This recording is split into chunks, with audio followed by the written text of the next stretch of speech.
একটি অফিসে সেলসম্যান নিয়োগ করা হবে। প্রার্থীর যোগ্যতা যাচাইয়ের পরীক্ষা চলছে।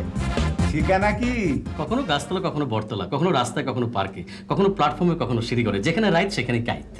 যেখানে রাইট সেখানে কাইত। এই ঢাকায় আত্মীয় স্বজন কেউ আছে? আছে স্যার, সবার বাসায় 2-3 দিন করে থাকছি। এখন আর যাই না, কারণ আমার মতো একটা বেকার বকরি পালা খুবই কঠিন স্যার। তাই বাইর করে দেবার আগেই বাইর হয়ে আসছি। বর্তমানে আমি এক যা যাব। তা জীবন চলে কি করে? খুবই দোদুল্যমান অবস্থায় স্যার। এই দুলতে দুলতে কোথায় গিয়ে যে ঠেকবো একমাত্র মাবুদই জানে।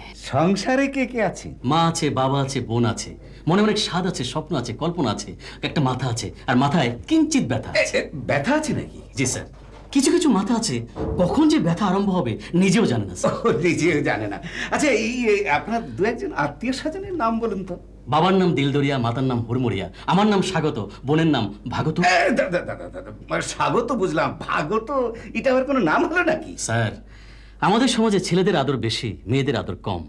ছেলে হলে বলে অর্থ আয়গ্রস্ত পিতা, আর মেয়ে হলে বলে কন্যাদায়গ্রস্ত পিতা। তাই আমার আগমনের সঙ্গে সঙ্গে সবাই খুশি হয়ে নাম রাখলো স্বাগত। আর বোনটি জন্ম নেওয়ার সাথে সাথে সবাই নাম রাখলো Bhagat. Sorry sir, I am very excited. এটা সম্পূর্ণ ঠিক না, আজকাল মেয়েরা অনেক এগিয়ে আছে।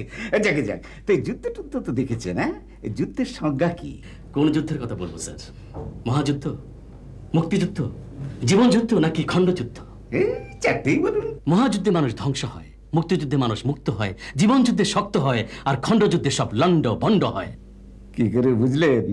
কেন স্যার, মহাযুদ্ধের কথা শুনেছি, মুক্তিযুদ্ধ দেখেছি, জীবন যুদ্ধ করছি, আর খণ্ডযুদ্ধ আপনি আমি সবাই দেখছি, হয়তো দেখবো।